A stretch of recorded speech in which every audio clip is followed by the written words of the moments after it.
ये कौन सा सेट नंबर है? 23? 24 है? अच्छा अच्छा, ठीक। ये वाला पेपर कैसा था? ठीक था ऑन एवरेज। चलो जीएस कैसा हुआ? सही था। कितने हो गए ठीक ठाक प्रश्न सही? अच्छा अच्छा, चलो कोई नहीं, देखो अब है उत्तराखंड का सेक्शन, तो सबसे पहले देखना। पहला प्रश्न है कि उत्तरांचल नाम परिवर्तन अधिनियम निम्नलिखित में से किस वर्ष अस्तित्व में आया था? तो किस वर्ष अस्तित्व में आया? ये 2006 में है, सिंपल सी बात है ना। 2006 में उत्तराखंड सरकार के द्वारा ये सोचा गया, क्योंकि देखो हमारे राज्य की जो लड़ाई थी वो उत्तरांचल नाम को लेकर नहीं थी, है ना। 1948 में सबसे पहले 1948 में सबसे पहले इस राज्य के लिए क्या नाम दिया गया?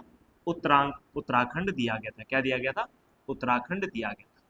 यानी सबसे पहले हमने अपने आंदोलन की जो लड़ाई लड़ी थी वो उत्तराखंड नाम से लड़ी थी, है ना। और 1948 से लेकर के लगभग 1987-88 तक हम इसी नाम के आधार पे क्या कर रहे थे? अपने राज्य की डिमांड कर रहे थे, है ना। 1987 में जैसे राष्ट्रीय पार्टी बीजेपी ने क्या किया? उत्तराखंड बनाने का समर्थन किया, लेकिन बीजेपी ने एक बात बोला कि हम उत्तराखंड राज्य तो बनाएंगे, लेकिन राज्य का नाम उत्तराखंड नहीं होगा, क्या होना चाहिए? उत्तरांचल होना चाहिए। ठीक है। और 2000 में जैसे हमारा राज्य बना, तो ऑब्वियसली बात है राज्य का नाम क्या हो गया? उत्तरांचल हो गया। लेकिन फिर राज्य के लोगों के द्वारा ये सोचा गया कि लंबे समय से जो लड़ाई थी वो क्या थी? उत्तराखंड नाम को लेकर के थी। तो इसीलिए फाइनली 2006 में क्या लेके आए? एक अधिनियम लेके आए या एक विधेयक लेके आए जिसका नाम था उत्तरांचल नाम परिवर्तन विधेयक। और जो पारित होता है वो कब होता है? ये होता है 21 दिसंबर 2006 को। 21 दिसंबर 2006 को उत्तरांचल नाम परिवर्तन विधेयक क्या होता है? पारित होता है। ठीक है। अब देखो 2006 में ही हम इसका नाम परिवर्तन करें तो ठीक भी नहीं लगेगा, क्योंकि 9 दिन के बाद क्या आने वाला है? न्यू ईयर आने वाला है। तो फिर ऐसा सोचा गया कि एक काम करते हैं कि 1 जनवरी 2007 से क्या होगा? हमारे राज्य का नाम क्या होगा? उत्तरांचल की जगह क्या होना चाहिए? उत्तराखंड होना चाहिए। तो 1 जनवरी 2007 से उत्तरांचल का नाम क्या हो गया? उत्तराखंड हो गया। क्या हो गया? उत्तराखंड। ठीक है। चलो अगला प्रश्न नेक्स्ट है, और नेक्स्ट प्रश्न है देहरादून जिला मेरठ मंडल से गढ़वाल मंडल में सम्मिलित कब किया गया? तो कब किया गया? तो ये किया गया था कब? 1975 में। 1975 में देहरादून को मेरठ मंडल से हटा करके गढ़वाल मंडल में क्या किया गया? जोड़ा गया। देहरादून जिले की अगर थोड़ा हिस्ट्री देखें तो सबसे पहले ध्यान रखना कि सबसे पहले देहरादून को 1817 ईस्वी, क्योंकि 1816 में 1815-16 में अंग्रेजों का पूरी तरीके से क्या हो गया था? यहाँ अधिकार हो गया था, है ना। उन्होंने गढ़वाल पे क्या कर दिया था? कब्जा कर दिया था। अब उसके बाद उन्होंने क्या किया? प्रशासनिक व्यवस्था के लिए उन्होंने सबसे पहले 1817 ईस्वी में क्या किया कि जो देहरादून वाला जो क्षेत्र है, जो कौन सा क्षेत्र? देहरादून वाला जो क्षेत्र है, इसको कहाँ जोड़ दिया? इसको जोड़ दिया सहारनपुर जिले में जोड़ दिया। सहारनपुर जिले में क्या किया? ऐड किया। तो सबसे पहले 1817 ईस्वी में देहरादून को सहारनपुर जिले में क्या किया गया? ऐड किया गया। सहारनपुर जिला है कहाँ? वर्तमान में कहाँ है? उत्तर प्रदेश में। उसके बाद बात करें 1825, 1825 ईस्वी में एक समिति बैठाई गई, और उस समिति का नाम क्या था? बोल्ट्समैन समिति। समिति का नाम क्या था? बोल्ट्समैन समिति। समिति का नाम था बोल्ट्समैन समिति। इसी बोल्ट्समैन समिति के सुझाव पर इसी बोल्ट्समैन समिति के सुझाव पर क्या किया गया? देहरादून को 1825 ईस्वी में कहां से? सहारनपुर जिले से हटाकर, कहां से? सहारनपुर जिले से हटाकर के कहां जोड़ा गया? कुमाऊं कमिश्नरी में जोड़ा गया। कुमाऊं कमिश्नरी में जोड़ा गया। कुमाऊं कमिश्नरी में क्या किया गया? जोड़ा गया, यानी कि ऐड किया गया। ठीक है। तो 1825 में ध्यान रखना देहरादून को सहारनपुर जिले से हटा करके कहाँ ऐड किया गया? कुमाऊं कमिश्नरी में जोड़ दिया गया। फिर उसके बाद क्या होता है कि 1829 में फिर कुछ टाइम के बाद ये आवश्यकता महसूस की गई, यार कुमाऊं कमिश्नरी का हेडक्वार्टर तो बहुत ज्यादा दूर है ना। तो एक काम करते हैं, क्योंकि आपका जो देहरादून है लगभग कैसा है? मैदानी है, तो इसको क्या करते हैं? किसी मैदान वाले क्षेत्र से क्या कर देते हैं? जोड़ देते हैं, है ना। तो फिर 1829 में देहरादून को क्या किया गया? मेरठ मंडल में जोड़ा गया। ठीक है, मेरठ मंडल में क्या किया गया, जोड़ा गया। 1829 में देहरादून को क्या किया गया, मेरठ मंडल में जोड़ा गया। फिर उसके बाद साल आता है 1867, और 1867 आते आते, क्योंकि देहरादून में ठीक ठाक पॉपुलेशन हो चुकी है, देहरादून का क्या हो चुका है, शहरीकरण हो चुका है, काफी ज्यादा पॉपुलेशन हो चुकी है, तो इसीलिए क्या होता है कि 1867 में देहरादून को क्या किया गया, नगर पालिका घोषित किया गया, नगर पालिका घोषित किया गया। ठीक है, तो देहरादून में क्या किया गया, नगर पालिका का गठन किया गया। उसके बाद साल आता है 1871, 1871, 1871 आते आते देहरादून एक ठीक ठाक क्या बन चुका है, एरिया बन चुका है। ठीक है, मेन सेंटर वाला एरिया बन चुका है, तो इसीलिए 1871 में क्या किया गया, देहरादून को जिला बनाया गया। अभी तक देहरादून जिला नहीं है, केवल एक क्षेत्र था, है ना। अब पहली बार 1871 में क्या किया जाता है, देहरादून को जिला बनाया जाता है। ठीक है, तो लिखना देहरादून जिले का निर्माण, देहरादून जिले का निर्माण। ठीक है, तो देहरादून को जिला कब बनाया गया, 1871 ईस्वी में बनाया गया। लेकिन जो ये देहरादून जिला होगा ये किसके अंडर होगा, किसके अंडर, अभी भी मेरठ मंडल के अधीन है। फिर आता है हमारा देश आजाद हो गया 1947 में।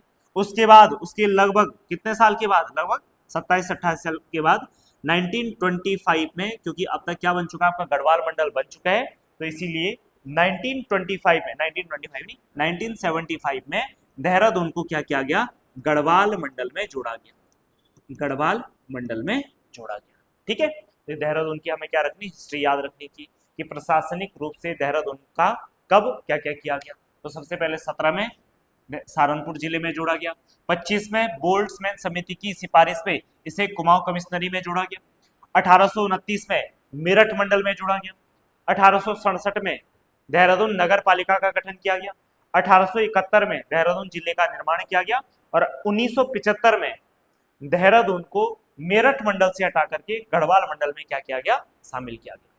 ठीक है, चलो अगला प्रश्न है, उत्तराखंड के प्रथम पुलिस महानिदेशक कौन थे, तो बताओ कौन थे, वे थे अशोकांत शरण। अशोकांत शरण उत्तराखंड के पहले क्या थे, डीजीपी। महानिदेशक को क्या बोलते हैं, डीजीपी बोलते हैं।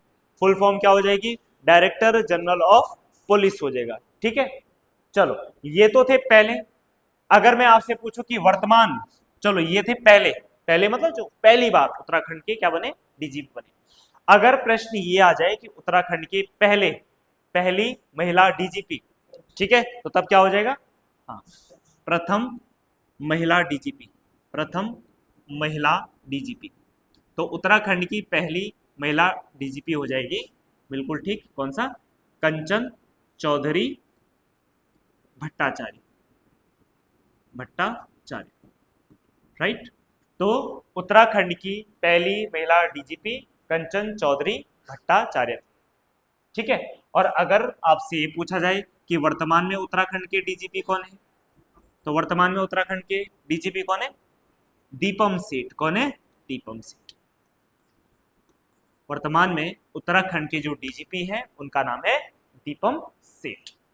चलिए नेक्स्ट प्रश्न पे आ जाते हैं, और अगला प्रश्न है कि साक्ष्यों के अभाव में गोरखा शासन में किस प्रकार की न्याय प्रणाली का प्रयोग किया जाता था, तो किस प्रकार की न्याय प्रणाली का प्रयोग किया जाता था, दिव्य न्याय प्रणाली का प्रयोग किया जाता था। दिव्य जो न्याय प्रणाली होती थी, बेसिकली अगर कोई व्यक्ति क्या है जिस पे आरोप लगा है, अगर आपको क्या देना, न्याय देना है, तो इसके लिए दिव्य प्रथा का प्रयोग किया जाता था। ये जो दिव्य प्रथाएं होती थी ये 3 प्रकार की होती थी। कितने प्रकार की होती थी, 3 प्रकार की होती थी।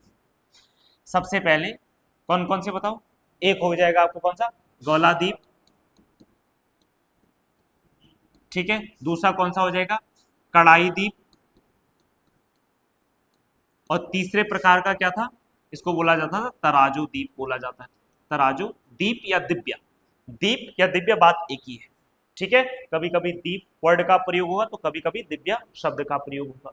तो 3 प्रकार की दिव्य प्रथाएं थी, जिसके क्या कहा जाता है, गोलादीप, कड़ाई दीप और तराजू दीप। गोलादीप में क्या किया जाता है, तो देखो जो गोरखों की न्याय व्यवस्था है वो सभी को पता है कि क्या है, बड़ी बदनाम है ना, ठीक है, इनका न्याय देने का जो तरीका था वो बहुत ही क्या था, बेकार था, है ना। गौला द्वीप में ये लोग क्या करते थे कि जैसे एक क्या कर दी, जो लोहे की छड़ है या लोहे का जो डंडा है उसको क्या कर देते थे, गर्म कर देते थे, है ना। अब जो व्यक्ति आरोपी है या जिस व्यक्ति पे क्या है आरोप है, अब सिद्ध करना है कि क्या इस व्यक्ति ने आरोप किया है या नहीं किया है, तो उसको वो पकड़ा देते थे। अगर उसका हाथ जल गया तो समझो उसने क्या किया है हाँ, उसका मतलब उसने क्या किया, अपराधी है।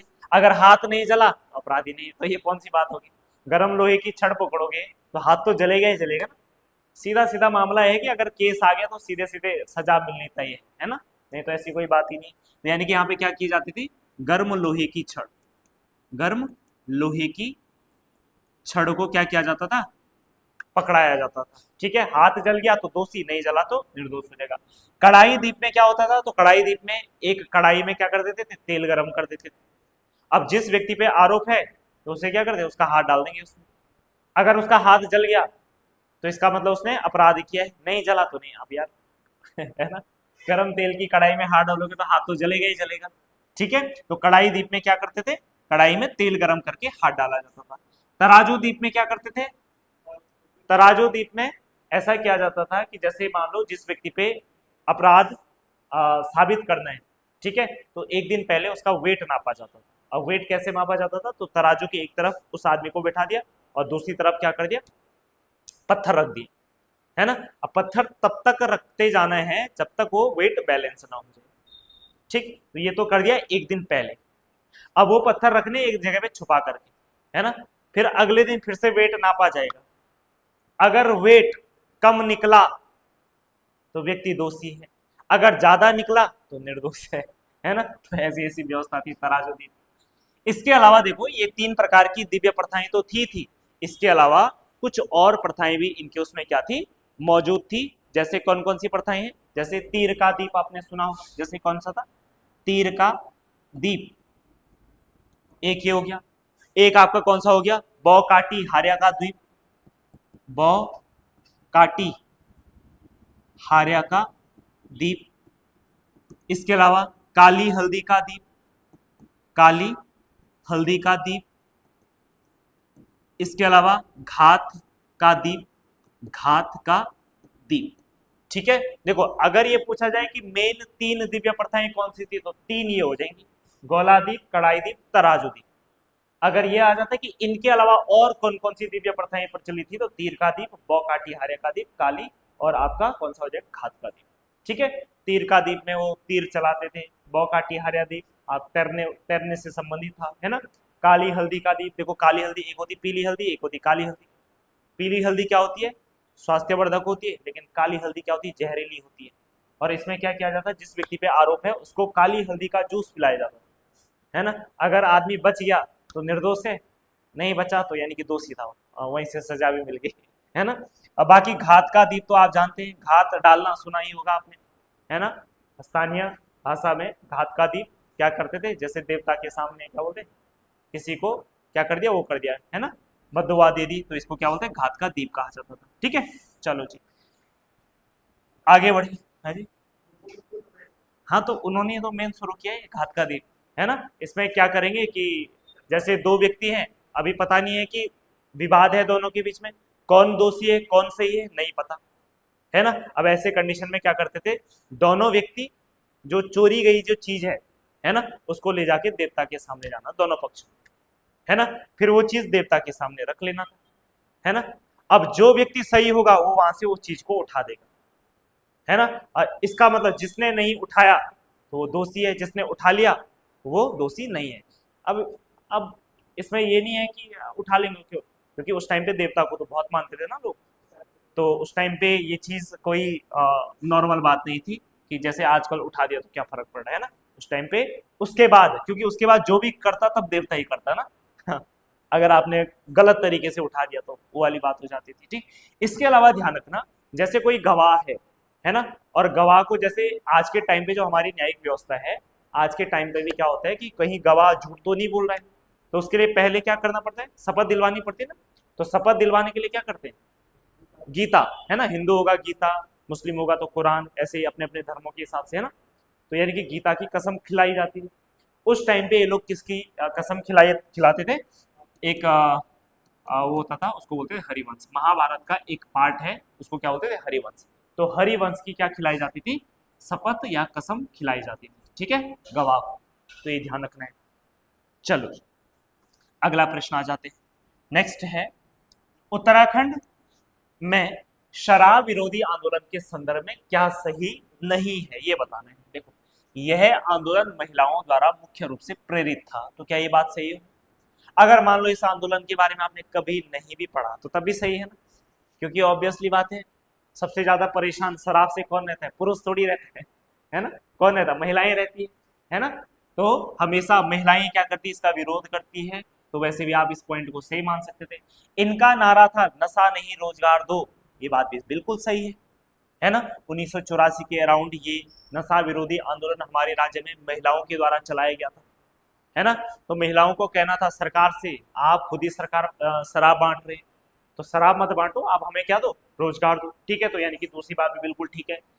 तीसरी बात है, 1984 में इसका नेतृत्व उत्तराखंड संघर्ष वाहिनी ने किया था, ये बात भी बिल्कुल सही है, ठीक है? तो ए बी सी तीनों सही है। प्रधानमंत्री लाल बहादुर शास्त्री ने महिलाओं के योगदान को देखते हुए उन्हें पुरस्कार किया था। अरे पुरस्कृत तो तब करेंगे ना जब वो बचे होंगे, है ना? 1984 में तो आंदोलन शुरू होता है, 1984 में आंदोलन शुरू होता है। लाल बहादुर शास्त्री जी निपट गए थे कब?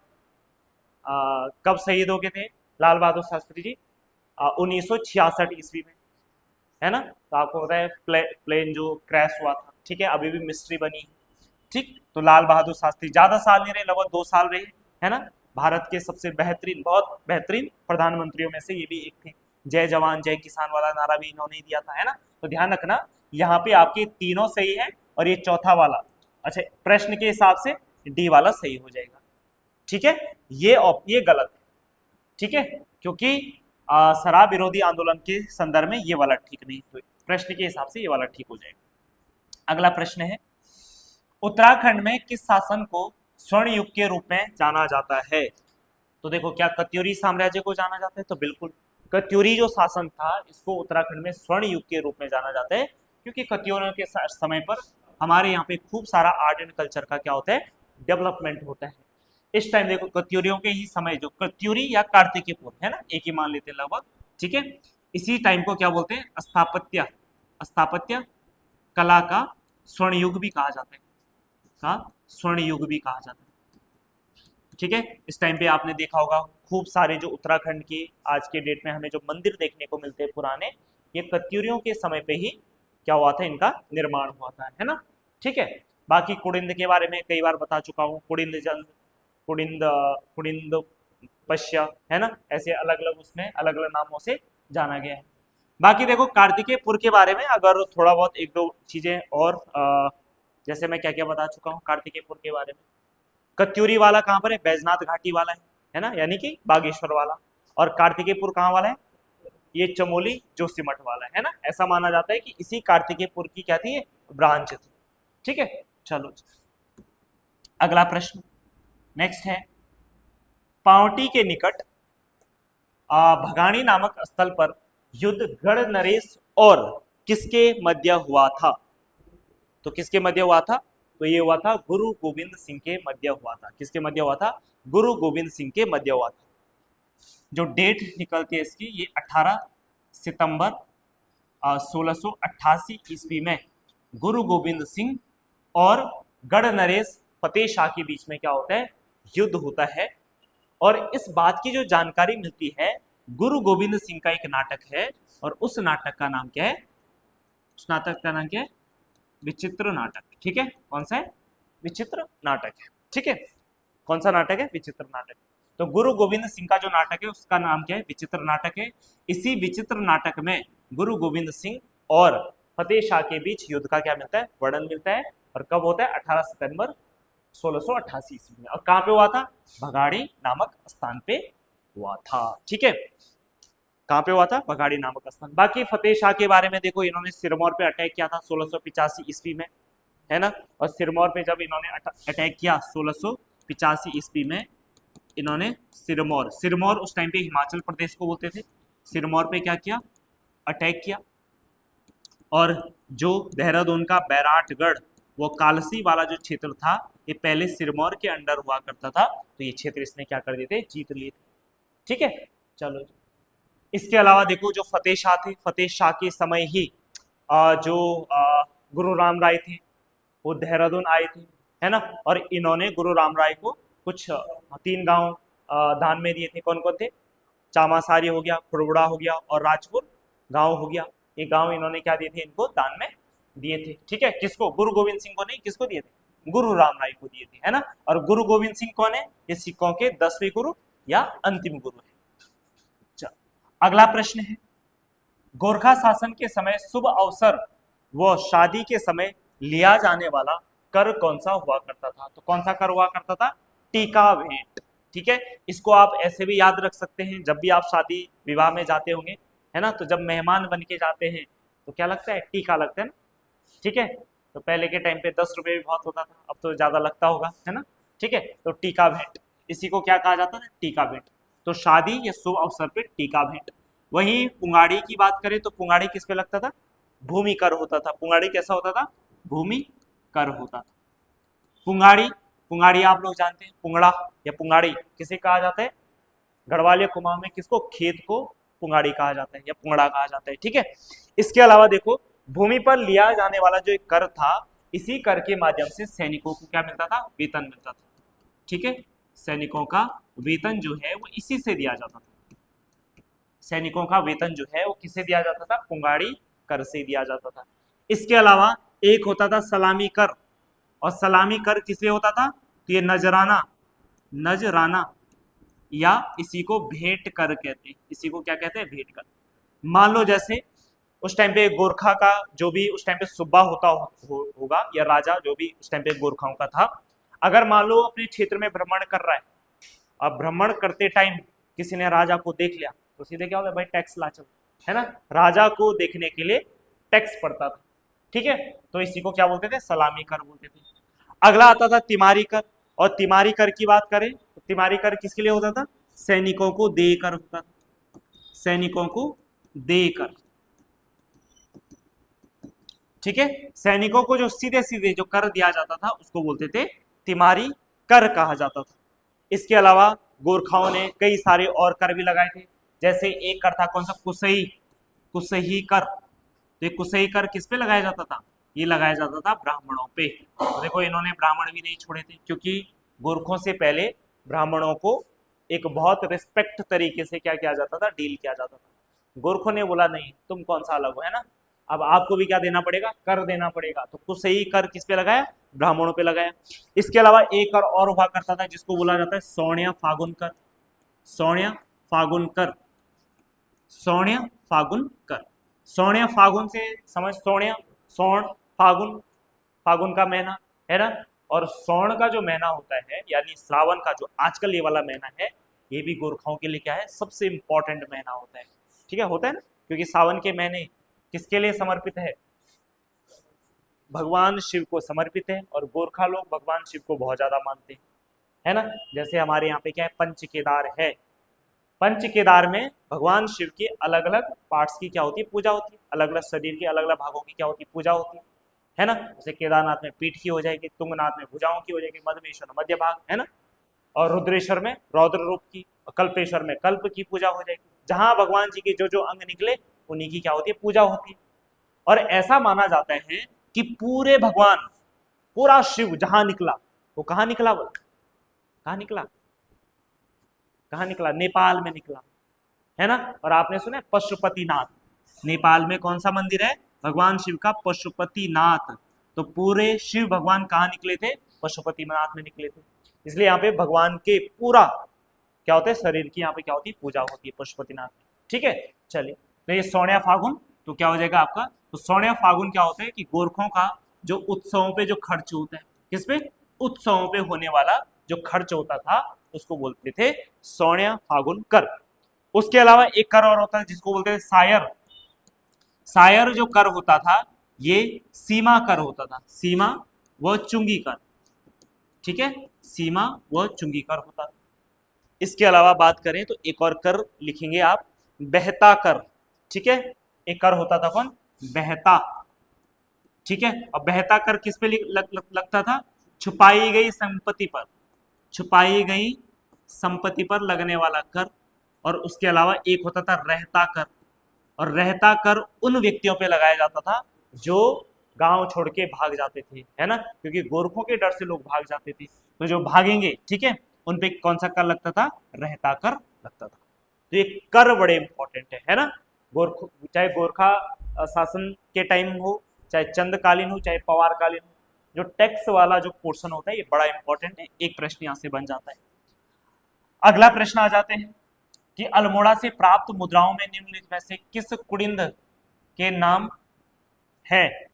किसका है बताओ? क्या अमोद भूति का है? क्या अल्मोड़ा प्रकार की मुद्रा में अमोद भूति का नाम मिलता है? बिल्कुल मिलता है अमोद भूति का। क्या गोमित्र का मिलता है? मिलता है? कहाँ मिलता है? नहीं मिलता। गोमित्र कहाँ से मिलता है?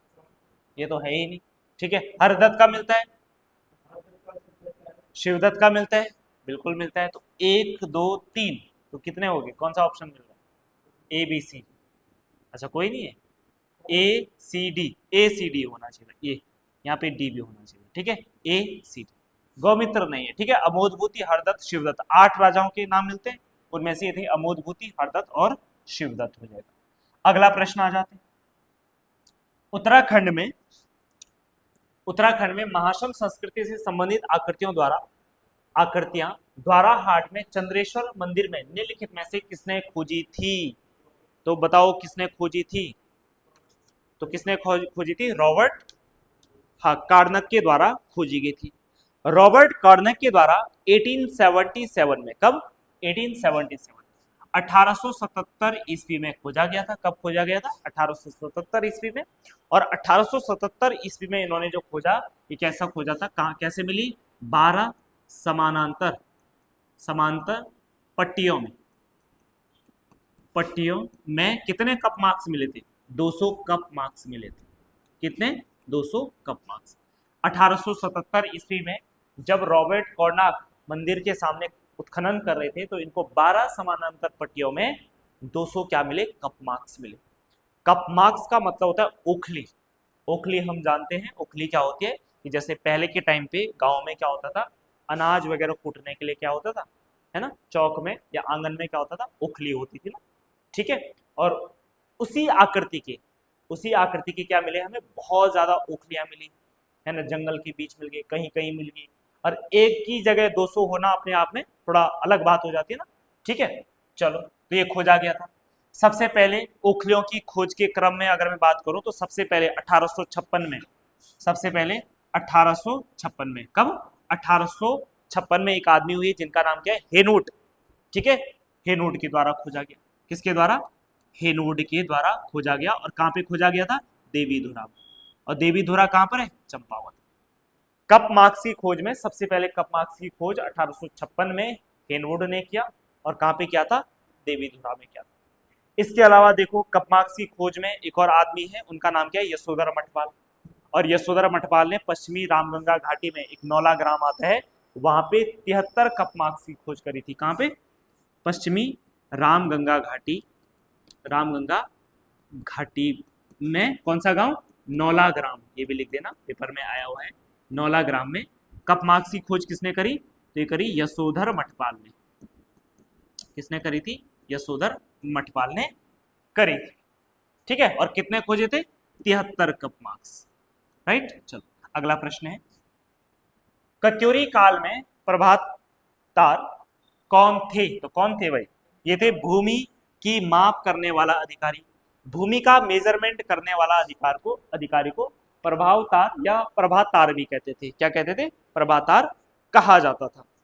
इसके अलावा देखो, कृषि से संबंधित जो अधिकारी होता था उसको कहा जाता था क्या? क्षेत्रपाल कहा जाता था। क्या कहा जाता था? क्षेत्रपाल। और ये बेसिकली इसका हमेशा फोकस होता था कि किस तरीके से कृषि में और उन्नति करें। ठीक है। कृषि का विकास और कैसे हो, या आपने जो चीज बो लिया उसका सुरक्षा कैसे करनी है। ठीक है। तो कृषि से संबंधित अधिकारी क्षेत्रपाल। इसलिए आपने देखा होगा कि गांव में एक देवता क्षेत्रपाल भी होता है ना। तो ऐसा भी हो सकता है ये उन्हीं की आत्मा हो। क्या पता उस टाइम पे, आज से 1000 साल पहले, कोई व्यक्ति क्षेत्रपाल रहा हो और उसकी मृत्यु हुई, क्या पता उन्हीं की आत्मा आज देवता के रूप में पूजनीय होगी। है ना, ठीक है, तो ये ध्यान रखना। इसके अलावा देखो और अगर हम बात करें तो किसके बारे में, कत्यूरी काल या कार्तिकेयपुर के बारे में, भूमि मापन की यूनिट हुआ करती थी। भूमि को कैसा मापा जाता था, भूमि मापन की दो इकाइयां होती थी, ठीक है, एक होता था क्या, द्रोण मापन, और एक होता था क्या, नाली मापन, ठीक है, द्रोण मापन और नाली मापन, ठीक है, तो ये भूमि को मेजरमेंट करने की क्या थी, इकाई थी। इसके अलावा देखो एक और पद होता था, और ये पद होता था कि जो व्यक्ति अपने पास भूमि के अभिलेख रखता था, ठीक है, तो भूमि के अभिलेख रखने वाला अधिकारी इसको कहते थे उपचारिक। क्या कहते थे, उपचारिक।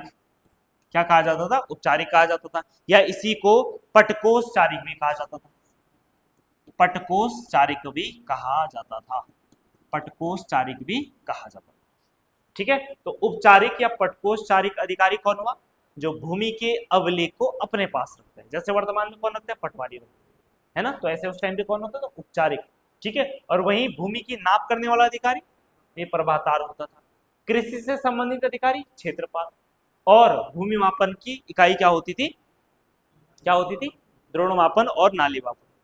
इसके अलावा अगर आप याद रखना चाहिए तो ये भी याद रख सकते हैं कि उस टाइम पे कर को कौन वसूलता था, तो कर को वसूलने वाले जो अधिकारी होते थे उसको बोलते थे भोगपति, और एक और होता था उसको क्या बोलते थे, सौल्किक, है ना, भोगपति और सौल्किक, ये कर वसूलने वाले क्या होते थे, अधिकारी होते थे, ठीक है।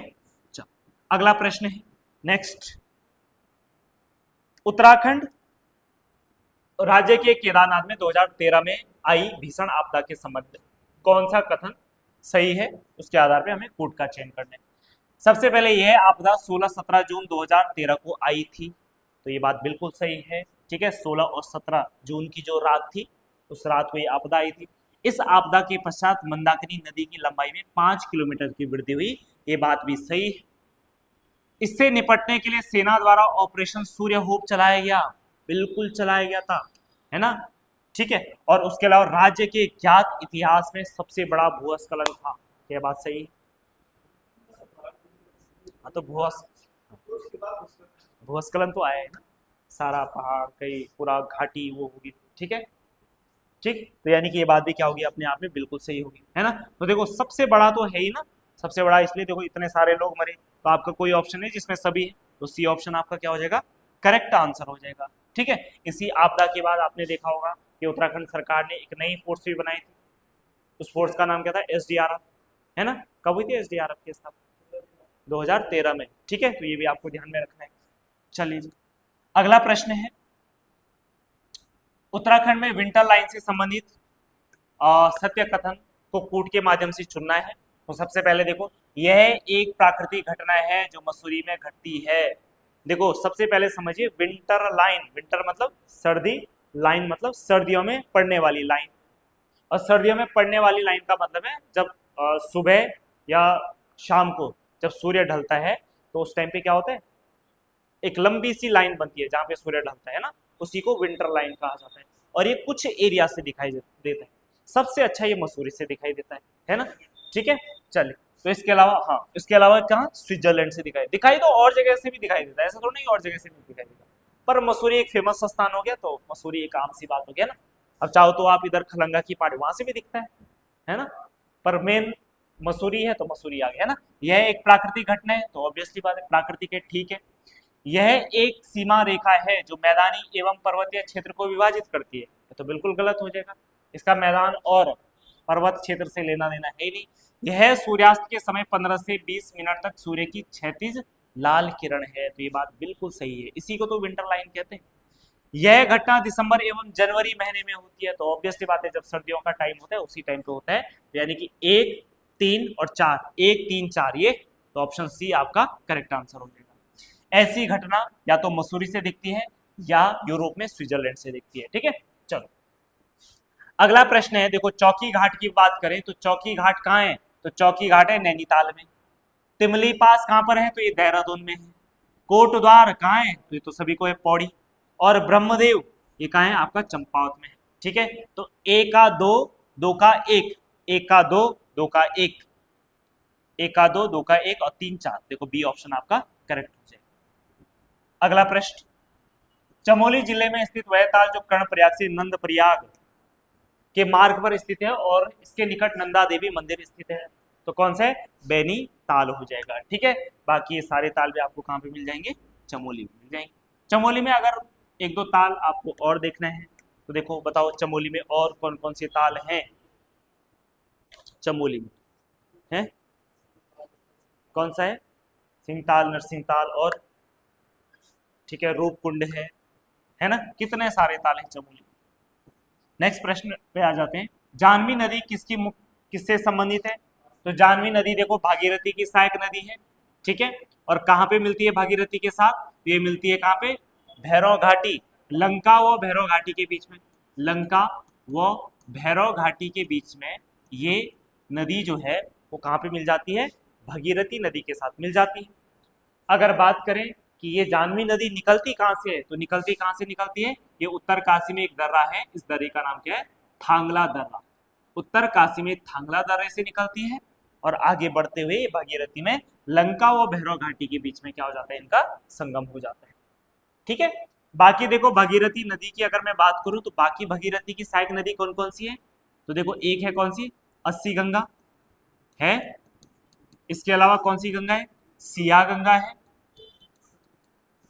ठीक है, अस्सी गंगा हो गया, सिया गंगा हो गया, एक जलंकुर नदी होगी जो कहां से आती है, प्रतापगढ़ से आती है। प्रतापगढ़ की इसको क्या बोला जाता है, लाइफ लाइन भी कहा जाता है। प्रतापनगर, प्रतापगढ़ नहीं, प्रतापनगर, प्रतापगढ़ तो उधर हो गया उत्तर प्रदेश। ठीक है, जलंकुर हो जाएगा। जलंकुर के अलावा एक नदी आपकी कौन सी हो जाएगी, भिलंगना हो जाएगी। ठीक है, तो ये भगीरथी की सहायक नदी है।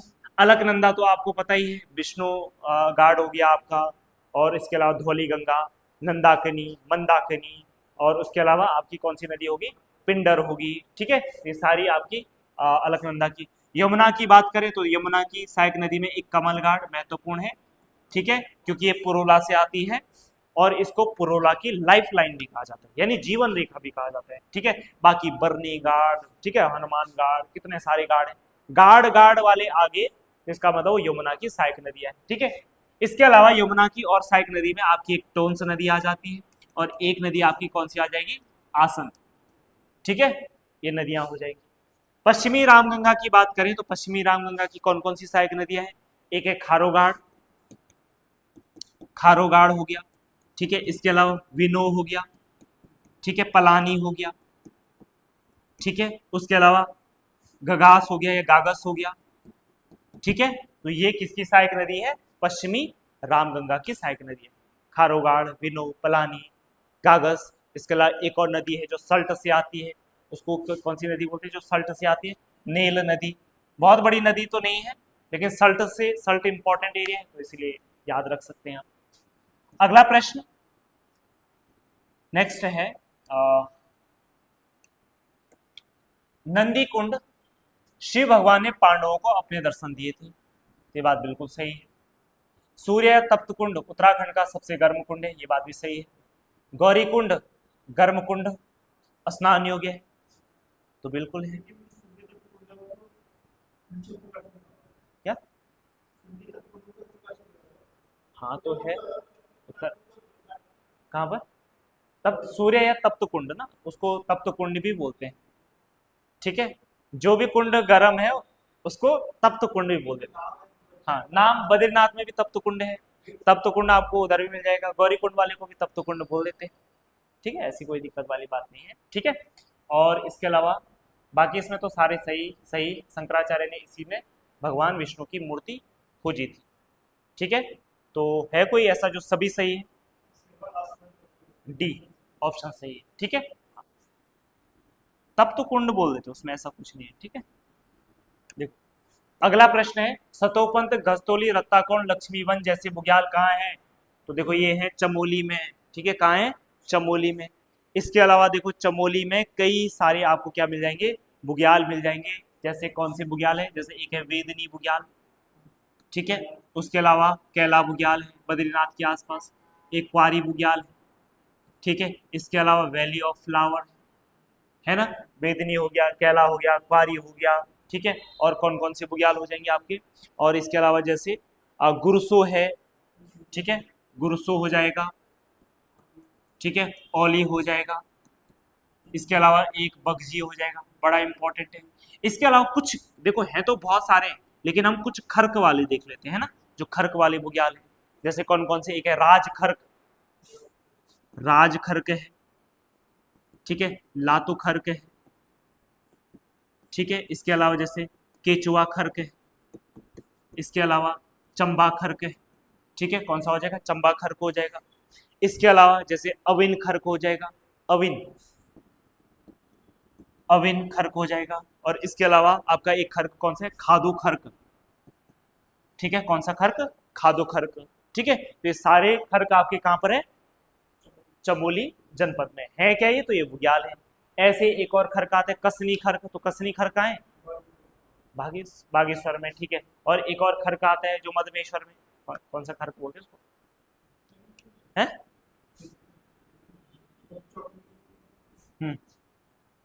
चल अगला प्रश्न चौथा मानिए, उत्तराखंड का मंदारम क्षेत्र एवं बाराकोट क्षेत्र में उत्तम किस्म के भंडार पाए जाते हैं, तो बताओ किसका, चूना पत्थर का मिलता है।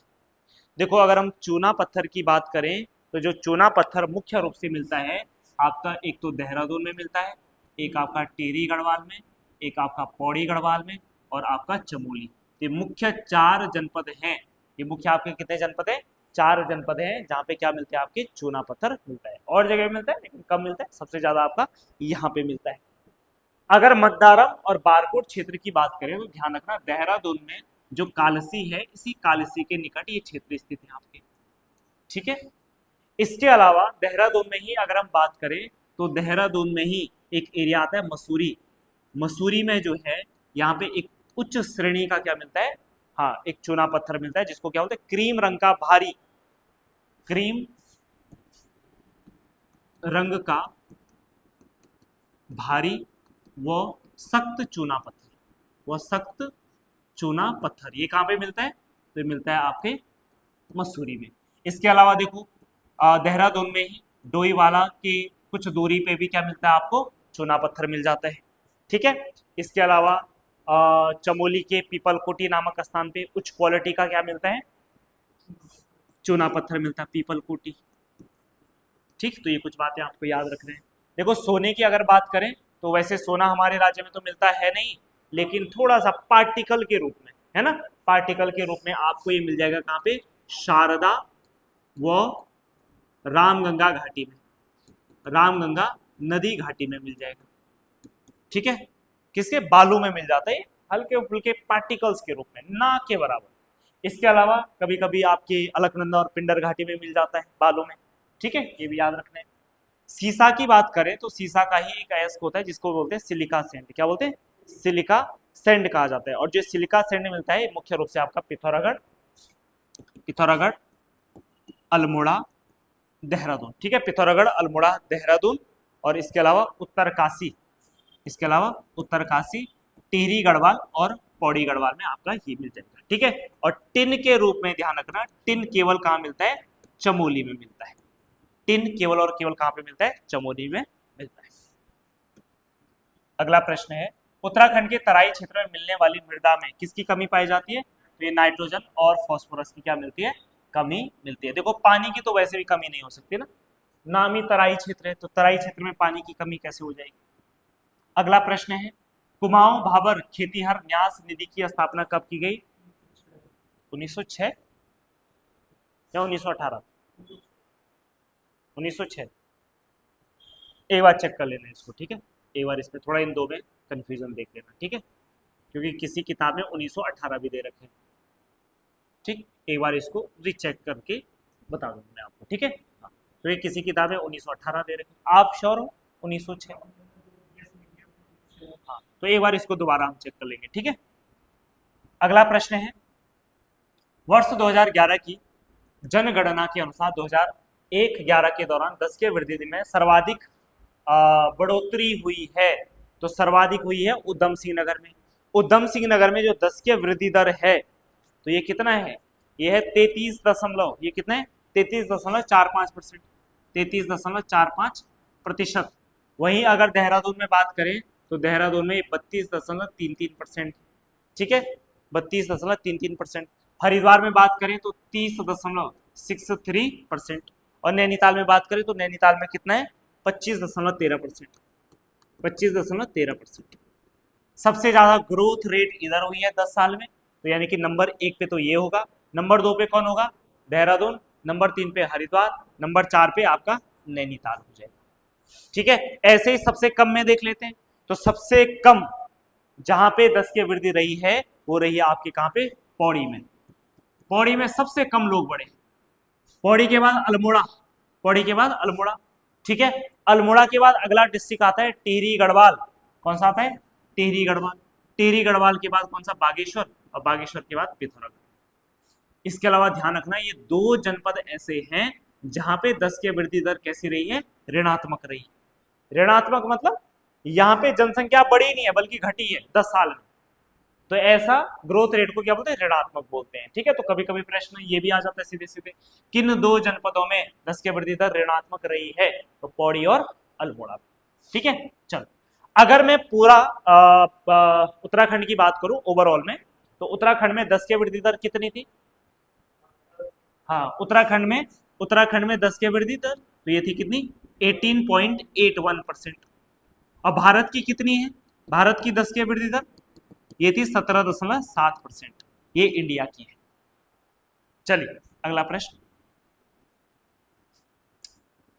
मैथ मैथ है, मैथ क्या होता है, देखो वैसे मैथ क्या होता है, माइका होता है, ठीक है, लेकिन यहाँ पे ऐसा तो कुछ दे नहीं रखा है, तो यहाँ पे जनजाति से संबंधित हो गया। देखो जो भूटिया जनजाति होती है, हमें पता है महान हिमालय की जनजाति, महान हिमालय में निवास करने वाले जो लोग होते हैं उन्हीं को भोटिया कहते हैं, है ना।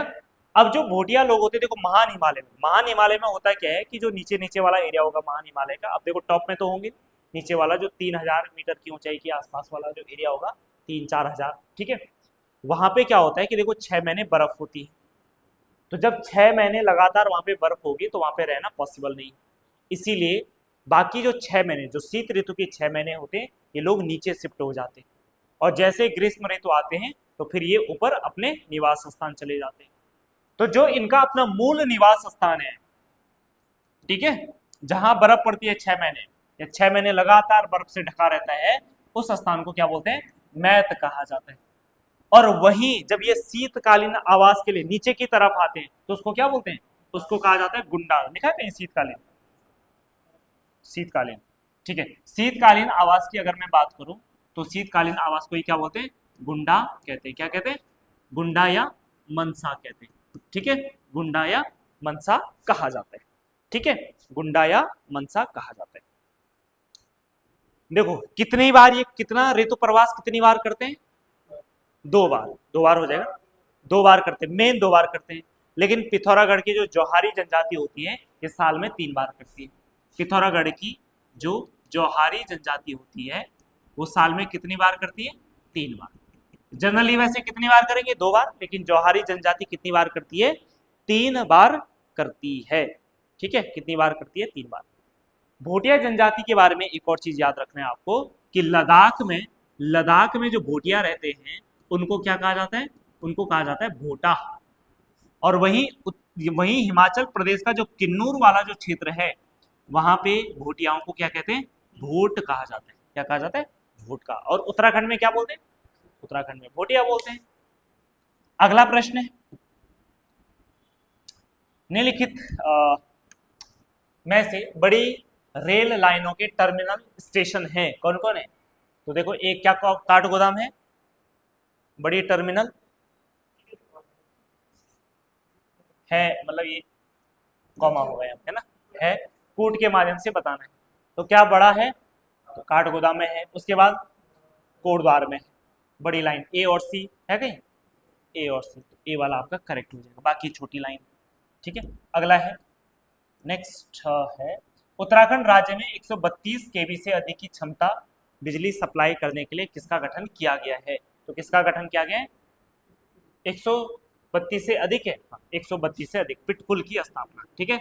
पहली बात तो पिटकुल की फुल फॉर्म क्या होती है, तो पिटकुल की फुल फॉर्म होती है power transmission power transmission corporation of Uttarakhand limited. ठीक है, power transmission corporation of Uttarakhand limited, ये इसकी क्या है, फुल फॉर्म है। ठीक है, अगर इसकी स्थापना की बात करें तो स्थापना हुई 1 जून 2004 को, क्या हुई, इसकी स्थापना हुई।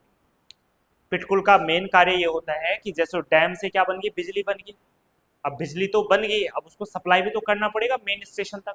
तो मेन स्टेशन तक सप्लाई करने का जो काम होगा वो पिटकुल का होगा, है ना। यानी पिटकुल क्या करेगा, किससे, जो बांध बना रही है, जो डैम बना रही है, उससे बिजली खरीदेगा, फिर इसकी क्या करेगा, सप्लाई करेगा, है ना। ठीक है, उसके अलावा देखो यूपीसीएल, यूपीसीएल की बात करें, अब देखो पिटकुल ने क्या कर दिया, डैम से बिजली को मेन स्थान तक पहुंचा दिया जहां इसकी क्या होनी है, आपूर्ति होनी है, या जहां बिजली की आवश्यकता है। अब वहां तक तो पहुंचा दिया, अब घर घर वितरण करने का काम किसका है, ये यूपीसीएल का। इसलिए तो हमने देखा है मीटर घर में लगा होता है, किसका लगा होता है, यूपीसीएल का लगा होता है। तो यूपीसीएल की जो स्थापना हुई वो कब हुई, 2001 में हुई। यूपीसीएल की फुल फॉर्म क्या है, उत्तराखंड पावर कॉर्पोरेशन लिमिटेड हो जाएगा। इसके अलावा इसी से संबंधित एक और संस्था भी याद रख लेना, उसका नाम है यूजेवीएनएल। उसका नाम क्या है, यूजेवीएनएल। यूजेवीएनएल का मतलब है उत्तराखंड जल विद्युत निगम लिमिटेड, लिख देना, उत्तराखंड जल विद्युत निगम लिमिटेड। इसकी स्थापना होती है कब, कब हुई इसकी स्थापना, 12 फरवरी 2001। 12 फरवरी 2001 में किसकी स्थापना हुई, यूजेवीएनएल की स्थापना हुई। यूजेवीएनएल का कार्य क्या है, इसी का तो काम है डैम बनाना, बिजली का उत्पादन करना, डैम बना करके बिजली का उत्पादन करना, ये यूजेवीएनएल का काम है। अब जैसे इसने डैम बनाकर बिजली उत्पादित करी, तो अब उसको एक स्थान से, यानी कि जहां डैम है वहां से जहां जरूरत है वहां पहुंचाने का कार्य किसका है, पिटकुल का है ना। अब पिटकुल ने मान लो देहरादून को आवश्यकता तो देहरादून पहुंचा ली, अब देहरादून में हर घर पहुंचाना है तो ये कौन पहुंचेगा, यूपीसीएल पहुंचाएगा। ठीक है, तो हर संस्था का अलग अलग काम है। इसके अलावा बिजली से संबंधित एक आयोग भी बनाया गया था, और उस आयोग का नाम है उत्तराखंड विद्युत नियामक आयोग। उत्तराखंड, हाँ, विद्युत नियामक आयोग, नियामक आयोग। इसकी स्थापना हुई कब, 2007 में। तो ये सारी संस्थाएं क्या है, बड़ी इंपॉर्टेंट है। उत्तराखंड विद्युत नियामक आयोग की स्थापना 2007 में होती है। इसके अलावा देखो एक और संस्था है जिसका नाम है UREDA, Uttarakhand renewable energy development agency. Uttarakhand में जो भी नवीकरणीय ऊर्जा है उसका विकास करना, या जो ऊर्जा के पारंपरिक स्रोत हैं उसकी जगह पे वैकल्पिक स्रोत ढूंढना। जैसे अभी हम किस पे डिपेंड हैं, जैसे अभी हम पेट्रोल डीजल इन चीज पे, कोयला पे डिपेंड ज्यादातर है ना। तो इनकी जगह ऐसे स्रोत ढूंढना या ऐसे स्रोतों का विकास करना जो कभी खत्म ही नहीं हो सकते, जैसे सौर ऊर्जा है ना, या आपकी बिजली वाली जो ऊर्जा है ये कभी खत्म हो ही नहीं सकता, है ना। ठीक है, तो उरेडा की स्थापना हुई थी कब, तो ये हुई थी जुलाई 2001 में। कब हुई थी, जुलाई 2001 में क्या हुई, उरेडा की स्थापना हुई। ठीक है, तो ये सारे आयोग आपको याद रखना है। ठीक है, कौन कौन से, देखो सबसे पहले पिटकुल की स्थापना 1 जून 2004, यूपीसीएल की 2001, उरेडा की स्थापना जुलाई 2001, यूजेवीएनएल की 12 फरवरी 2001 और उत्तराखंड विद्युत नियामक आयोग 2007 में होगा। ठीक है, अगला प्रश्न, उत्तराखंड राज्य के संदर्भ निम्नलिखित में कौन सा सुमेलित नहीं है, कत्था उद्योग हल्द्वानी, ठीक है, लकड़ी फर्नीचर उद्योग, खेल सामान, ये भी सही है, नैनीताल में होता है, देहरादून में भी होता है। ठीक है, तो देखो थोड़ा सा इस वाले ऑप्शन में देख लेना है, सी और डी, थोड़ा यहाँ पे एक बार चेक कर लेना इसको। ठीक है, देखो अगर ये भी सही है, देहरादून, क्या देहरादून में बनाए जाते हैं बैट, बनाए जाते हैं ना, नैनीताल में बनाए जाते, देहरादून में, हाँ, फिर सभी सही हो जाएंगे आपके, option D is correct answer हो जाएगा।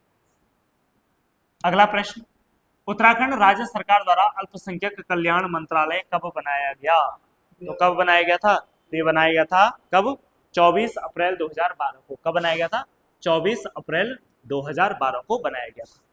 इसी से संबंधित एक और चीज याद रख लेना कि उत्तराखंड अल्पसंख्यक आयोग, ठीक है, हाँ, उत्तराखंड अल्पसंख्यक आयोग, उत्तराखंड अल्पसंख्यक आयोग की स्थापना होती है सितंबर 2003, और सितंबर कब, कौन सा सितंबर हो जाएगा, 29 सितंबर 2003 को हालांकि इससे संबंधित जो अधिनियम आ गया था वो 2002 में आ गया था। ठीक है, उत्तराखंड अल्पसंख्यक आयोग अधिनियम 2002 में आया था। ठीक है, उसी अधिनियम के तहत 2003 में क्या की गई, आयोग बनाया गया। ठीक है, चलो नेक्स्ट प्रश्न है, प्रसिद्ध महाकवि कालिदास जो है मेघदूत का गढ़वाली में रूपांतरण किसने किया, तो ये किया आचार्य धर्मानंद जमलोकी के द्वारा। ठीक है, अगला प्रश्न, 1658 ईस्वी में पृथ्वी शाह के दरबार में कौन आया था, बताओ कौन आया था, मुगल शहजादा के साथ है। तो एक आए थे कौन, कुंवर श्यामदास, और दूसरा कौन आया था, हरदास आया था। ठीक है, तो एक चीज आपको ध्यान रखना है, थोड़ा इनका वंश अगर चाहो तो आप याद रख सकते हैं। तो सबसे पहले कौन था, कुंवर श्यामदास। ठीक है, इसी का बेटा था कौन, इसी का बेटा कौन था, हरदास। ये तो है इसका बेटा, कहाँ है, चौथा नंबर पे, इसी का बेटा था हरदास। हरदास के बाद हरदास का पुत्र था कौन, हीरालाल। कौन था, हीरालाल। हीरालाल के बाद कौन था, मंगत राम। ठीक है, और मंगत राम के बाद मोलाराम। मोलाराम तक आप अच्छे से याद रख लेना। ठीक है, क्योंकि मोलाराम क्या हुआ है, गढ़वाली चित्रकला शैली का सबसे प्रसिद्ध चित्रकार हुआ है ना। ठीक है, और ये ध्यान रखना कब हुआ था, 5वीं पीढ़ी का था। ठीक है, इन चित्रकारों की 5वीं पीढ़ी का। ठीक है, तो श्यामदास, हरदास, हीरालाल, मंगत राम, और 5वीं पीढ़ी का कौन सा हो जाएगा, मोलाराम हो जाएगा। ठीक है, चलो अगला प्रश्न, नेक्स्ट है, और प्रश्न क्या है, तो उत्तराखंड का प्रमुख उत्सव रम्माण के संदर्भ में बताने में कौन सा सही नहीं है। प्रत्येक वर्ष बैसाख महीने में चमोली में इसका आयोजन किया जाता है। क्या किया जाता है, तो बिल्कुल किया जाता है। चमोली में भी अगर बात करें तो सलूड़ है, डुंगरा गांव है। ठीक है, कौन सा है, सलूड़, डुंगरा गांव हो गया। ठीक है, बरोसी हो गया, बरोसी हो गया, सेलंग हो गया।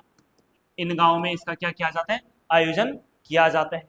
और कहाँ पे किया जाता है, तो भूमियाल देवता के मंदिर प्रांगण में, भूमियाल देवता के मंदिर प्रांगण में रम्माण का क्या किया जाता है, आयोजन करवाया जाता है। ठीक है, चलो यानी पहली बात तो बिल्कुल सही है। दूसरी बात देखते हैं, इस उत्सव में विभिन्न प्रकार के कलात्मक मुखौटे लगाकर रामायण के प्रमुख दृश्यों को नृत्य शैली में प्रस्तुत किया जाता है। तो ये बात बिल्कुल सही है, लेकिन ध्यान रखना यहाँ पे 2 प्रकार के मुखौटे लगाए जाते हैं। ठीक है, जिनको क्या बोलते हैं, एक को बोलते हैं ध्योपत्तर, क्या बोलते हैं, ध्योपत्तर, और दूसरे को क्या बोलते हैं, खिल्यान, क्या बोलते हैं, खिल्याड़ी। ठीक है, ध्योपत्तर, और दूसरा कौन सा हो जाएगा, खिल्यारी हो जाएगा। ध्योपत्तर किससे संबंधित हो जाएंगे, देवता से संबंधित। ध्योपत्तर होते हैं देवता से संबंधित, और खलियारी कैसे होते हैं, मनोरंजन, ये मनोरंजन के लिए होते हैं। ठीक है, चलो इसके अलावा देखो, इस उत्सव की यह विषय, इसमें हनुमान जी को राम के भाई के रूप में, तो अलग ही बात होगी ना, ये तो बिल्कुल ही गलत बात होगी, है ना। ठीक है, तो बाकी आपकी क्या है, बिल्कुल सही है। इसके अलावा ध्यान रखना, अंतरराष्ट्रीय राष्ट्रीय पहचान इसको किसने दिलाई, डॉक्टर कुशल सिंह भंडारी। ठीक है, डॉक्टर कुशल सिंह भंडारी, कुशल सिंह भंडारी ने, ठीक है, इसको क्या दिलाई, अंतरराष्ट्रीय पहचान दिलाई। और इसके अलावा ध्यान रखना, 2 अक्टूबर 2009 को यूनेस्को द्वारा इसको विश्व की अमूर्त सांस्कृतिक धरोहर घोषित किया गया। ठीक है, 2 अक्टूबर 2009 को क्या किया गया, विश्व की अमूर्त सांस्कृतिक धरोहर किया गया। क्यों गिर रहे हैं आज, क्या हो गया ऐसा। अगला प्रश्न देखो, गंगा दशहरा की बात करें तो कब मनाया जाता है, ज्येष्ठ दशमी को। रक्षाबंधन, श्रावण पूर्णिमा आने वाला है। चैतौल की बात करें तो ये मनाया जाएगा कब, भाद्र मास की सप्तमी व अष्टमी को। और आदो मनाया जाता है कब, चैत्र माह की अष्टमी को। कोई मिल रहा है इनमें, कोई मिल रहा है,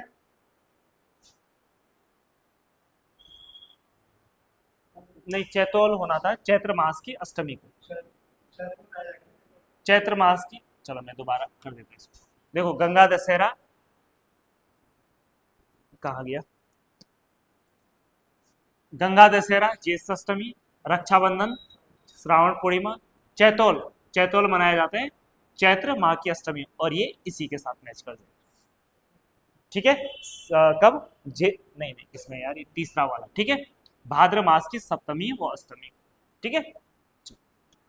बाकी चैतौल तो मैंने आपको बताया था, ये पिथौरागढ़ में होता है ना। सोर घाटी में कौन से देवता होते हो? देवल समेत की पूजा होती है, ठीक है। बधाणी बोली प्रचलित है, कहाँ प्रचलित है, कहाँ है? पिंडर क्षेत्र में, ठीक है, बधान क्षेत्र, जो चमोली और बागेश्वर का जो मिक्स वाला जो एरिया है, बाउंड्री वाला एरिया, उसी को बधान क्षेत्र कहा जाता है। अगला प्रश्न है, गढ़वाल क्षेत्र का तलवार ढाल के साथ किया जाने वाला नृत्य, तो ये कौन सा नृत्य हो जाएगा? सरौ नृत्य हो जाएगा। इसी को युद्ध शैली का नृत्य भी कहते हैं। युद्ध शैली के नृत्य में और कौन सा आपका? छोलिया, ठीक है, छोलिया हो जाएगा। छोलिया कहाँ पे होता है? कुमाऊं में होता है। उसके अलावा एक पौड़ा नृत्य होता है, ठीक है, कौन करती है? भोटिया जनजाति करते हैं। तो ये सब क्या है? आपके युद्ध शैली के क्या है? आपके नृत्य हैं। अगला प्रश्न है, नंदा राजात यात्रा के संदर्भ में कुछ बातें आपको बतानी है, तो बताओ जरा नंदा राजात के संदर्भ में। तो देखो, सबसे पहले चांदपुर के बाद 10वां पड़ाव, जहाँ पे कुमाऊं के लोग अपने कुलदेव की डोलियों के साथ यात्रा में सम्मिलित होते हैं, तो कौन सा है? नंद केसरी। नंद केसरी ऐसा इलाका है कि यहाँ पे कुमाऊं के लोग भी क्या हो जाते हैं? सम्मिलित हो जाते हैं, ठीक है। अब कुछ इंपॉर्टेंट पड़ाव देख लेते हैं। जैसे सबसे पहले नंदा राजात जो यात्रा शुरू होती है वो कहाँ पे होती है? तो चमोली में एक गांव पड़ता है नौटी गांव। नौटी गांव से यात्रा शुरू हो जाएगी। उसके बाद जो यात्रा पहुंचती है वो कहाँ पहुंचती है? तो ये पहुंचती है कहाँ? इड़ा बधानी। कहाँ पहुंचती है? इड़ा बधानी। ये जो इड़ा बधानी है, ऐसा माना जाता है कि मां नंदा का क्या है? नैनीहाल। क्या है? नैनीहाल। उसके बीच में और पड़ाव भी पड़ते हैं, लेकिन मैं सारे पड़ाव नहीं बता रहा हूँ, जो इंपॉर्टेंट पड़ाव है जहाँ पे कुछ अलग होता है, ठीक है। उसके बाद अगला जो पड़ाव है, उस पड़ाव को बोलते हैं क्या? भगोती। क्या बोलते हैं? भगोती। भगोती नहीं, चांदपुर गढ़ी। एक बीच में चांदपुर गढ़ी आ जाएगी। चांदपुर गढ़ी में खास बात क्या है कि जो चांदपुर गढ़ी है, क्योंकि ये परमारों की राजधानी हुआ करती थी, है ना। और पहले से ध्यान रखना कि जो नंदा राजात यात्रा का आयोजन कराता था वो परमार वंश के राजा ही कराया करते थे। तो चांदपुर गढ़ी में क्या होता है कि जो आज भी टिहरी रियासत की जो फैमिली है, जो उसके राज परिवार वाले लोग हैं, वो क्या करते हैं? यहाँ पे पूजा करते हैं, ठीक है। कहाँ पे? चांदपुर गढ़ी में करते हैं, ठीक है। तो ध्यान रखना, यहाँ पे टिहरी राज परिवार के लोग, राज परिवार के लोग क्या करते हैं? मां नंदा की पूजा करते हैं। चांदपुर गढ़ी के बाद अगला गांव आ जाएगा कौन सा? भगोती। क्रम से नहीं बता रहा मैं, अगला जो इंपॉर्टेंट है भगोती। भगोती जो गांव है वो मां नंदा का क्या है? मायके का अंतिम गांव, ठीक है। ये मायके का क्या है? अंतिम गांव। अब कहा जाता है कि भगोती के बाद उनका ससुराल शुरू हो जाता है, ससुराल वाला एरिया शुरू हो जाता है। और ससुराल वाला जहां से एरिया शुरू हो जाता है उसको पहला गांव कौन है? आपका कुलसारी, ठीक है। तो ससुराल क्षेत्र का पहला गांव, ठीक है। ससुराल क्षेत्र के पहले गांव के बाद फिर आपका नंद केसरी आ जाएगा। नंद केसरी में आपके जो कहाँ के? कुमाऊं के। और उसके अलावा बदान क्षेत्र की जो नंदा है उनका मिलन भी हो जाता है, ठीक है। इसके अलावा एक गांव आता है बाण गांव। कौन सा गांव आता है? बाण गांव। और ये बाण गांव जो है वो नंदा राजात का क्या है? अंतिम गांव है। इसके बाद कोई गांव नहीं, इसके बाद कोई भी गांव नहीं, ठीक है। और लास्ट पड़ाव, अंतिम अंतिम जो पड़ाव है वो कौन सा है? तो ये है आपका होमकुंड, जहां पे नंदा राजात यात्रा क्या हो जाती है? समाप्त हो जाती है। और यहीं पे क्या कर देते हैं? चौसंगी अखाड़ों को छोड़ देते हैं। लोगों ने जो मां नंदा को क्या दे रखी होती है? भेंट दे रखी होती थी, उसको वहीं रख लेते हैं, ठीक है। बाकी पूजा पाठ करके लोग वापस आ जाते हैं। तो ये बात आपको ध्यान में रखना। चलो अगला प्रश्न, चौपकिया का मेला तथा छुरमुल मेला कहाँ पे मनाया जाता है? अच्छा, का मेला पिथौरागढ़ में, और जबकि बिसौद और मेला और पोखू महाराज का ये कहाँ पे हो जाएगा? उत्तरकाशी हो जाएगा, ठीक है। हाँ, ये उत्तरकाशी हो जाएगा ना, ऊपर वाली पिथौरागढ़ में हो जाएगी। निम्नलिखित में से कौन सा परिधान कुमाऊं स्त्रियों की परिधान नहीं है? देखो गुलबंद, ये तो बहुत आसान था। गुलबंद कैसा क्या? हाँ पहनते हैं गुलबंद, बिल्कुल पहना जाता है। आदमी वस्त्र में नहीं, वो अलग चीज होती है, वो थोड़ा सा, ठीक है। वो गलोबंद ऐसा कर कुछ। देखो बाकी घाघरी है, अंगाड़ी है और पिछौड़ा है ये, ठीक है। चीनी यात्री कब आए थे? 1634 634 ईस्वी में आए थे। आपको बताया कि जो वेनसांग है एक चीनी यात्री थे, जिसने भारत की यात्रा 629 से लेकर के 645 के बीच में करी थी और इसी बीच 634 में हरिद्वार की यात्रा पे आया। अगला प्रश्न है, अमेरिका में आयोजित वर्ल्ड पुलिस गेम्स में स्वर्ण पदक जीतने वाले उत्तराखंड के कौन से बॉक्सर थे? तो उनका नाम था क्या? मनीषा रावत। उनका नाम क्या था? मनीषा रावत, ठीक है, उनका नाम क्या है? मनीषा रावत। नेक्स्ट प्रश्न आ जाते हैं, 59 प्रश्न। आत्मनिर्भर संगठन 2024 से सहकारी संगठन को सम्मानित किया जाएगा पीएम के द्वारा। तो ये कौन सा है? पौड़ी गढ़वाल में एक संस्था है जिसका नाम है साधना स्वायत्त सहकारिता, ठीक है। इसको 2024 में आत्मनिर्भर संगठन पुरस्कार से सम्मानित किया जाएगा। इन लोगों ने एक बहुत अच्छा कॉन्सेप्ट निकाला है, इन्होंने एक कैफे खोला है, उस कैफे का नाम है दीदी कैफे, और इस दीदी कैफे से इन लोगों की अच्छी खासी आय होती है, और ऐसा क्या है कि महीने में लगभग 9 लाख की इनकम होती है। 9 लाख में से 6 लाख या 5-6 लाख तो लग जाते हैं, शुद्ध प्रॉफिट 3 लाख का है, बहुत है ना, एक महीने में शुद्ध प्रॉफिट 3 लाख, ठीक है। चलो अगला प्रश्न है, उत्तराखंड में राज्य मंत्रिमंडल द्वारा हाल में ही किस ऊर्जा नीति को मंजूरी दी गई? तो कौन सा है? उत्तराखंड भूतापीय ऊर्जा नीति। ये स्पेशली याद रखना, बड़ा इंपॉर्टेंट है, ये नई नीति है, ठीक है, भूतापीय ऊर्जा नीति, ठीक है। तो ये आपके 40 प्रश्न आपके कंप्लीट हो गए। बाकी इन प्रश्नों को आप अच्छे से रिवाइज करते रहिए, ठीक है। जितना रिवाइज करोगे और जो पॉइंट आपको नहीं पता उनको अच्छे से, उनको और अच्छे से स्टार कर दें। जो पॉइंट नहीं पता थे या जो नया पॉइंट आया उनको स्टार कर दिया, बाद में उन्हीं पे अच्छे से फोकस कर लिया, ठीक है। चल तो मिलते हैं नेक्स्ट सेशन में, थैंक यू।